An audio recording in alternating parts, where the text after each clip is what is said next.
Hello बच्चों, और question is here the illustrated compound is. देखिए एक स्ट्रक्चर दी गई है और ये हम देख रहे हैं यहाँ पे कि ये हमारे पास में प्यूरिन बेस है। ये हमारे पास में क्या है, एक प्यूरिन बेस है। और प्यूरिन बेस के अंदर यहाँ पर हम क्या देख रहे हैं, ये एमिनो ग्रुप है।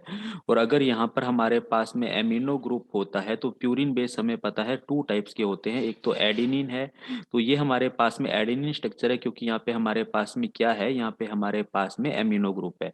अगर यहाँ पे हमारे पास में ऑक्सीजन होता तो हम कह देते कि ये हमारा क्या होता, गुएनिन होता। तो एडेनिन एंड गुएनिन प्यूरिन बेस होते हैं। और यहाँ पर ये जो स्ट्रक्चर हमें दी हुई है, ये स्ट्रक्चर हमारे पास में किसकी है, एडेनिन की है। वहीं हम बात करें इस स्ट्रक्चर की, तो ये हमारे पास में क्या है, ये हमारे पास में पेंटो शुगर है। अब हम इसको भी समझते हैं, यहाँ पे भी अच्छा कंसेप्ट है।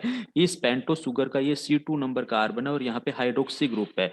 जब यहाँ पर हाइड्रोक्सी ग्रुप होता है तो ये हमारे पास में पेंटो शुगर कौन सी होती है, राइबोज शुगर होती है, याद रखेंगे। अगर ये यहाँ पर हाइड्रोजन होता तो हम क्या देते कि डीऑक्सी राइबोज शुगर है, लेकिन यहाँ पे राइबोज शुगर है।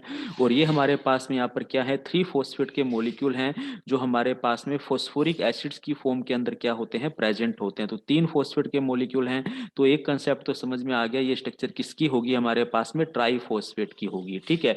दूसरी बात हमें समझ में आई, जब फॉस्फोरिक एसिड्स, राइबोज शुगर और नाइट्रोजन बेस आपस में मिलते हैं, नाइट्रोजन बेस का ही एक टाइप है हमारे पास में प्यूरिन बेस। ठीक है, तीनों मिलते हैं तो न्यूक्लियोटाइड बनता है। क्या बनता है, न्यूक्लियोटाइड। तो यहाँ पे हम क्या देखते हैं, एडिनिन हमारा जुड़ा हुआ है पेंटो शुगर के साथ में, तो ये हमारा एडिनोसिन बन गया। और 3 फॉस्फेट के मोलिक्यूल हैं तो ट्राइफॉस्फेट बन गया। तो ये सीधे सीधे स्ट्रक्चर किसकी है, एडिनोसिन ट्राइफॉस्फेट की है। ग्वेनोसिन है नहीं हमारे पास, यूरिडिन है नहीं, साइटिडिन नहीं है। यूरिडिन और साइटिडिन तो वैसे भी हमारे पास में क्या होते हैं, पिरामिडिन बेस होते हैं। और पिरामिडिन बेस का जो स्केलेटन होता है बेंजीन जैसा होता है, जबकि यहाँ पे तो हमें C9 कार्बन का स्ट्रक्चर दिख रहा है। ठीक है, जो प्यूरिन का है। तो अल्टीमेटली हमारा ऑप्शन ए बिल्कुल सही जाता है। प्यूरिन के अंदर भी हमारे पास में ये एडिनोसिन है। ठीक है, एडिनिन है तो एडिनोसिन ट्राइफॉस्फेट स्ट्रक्चर बना। A is the our answer. Thank you.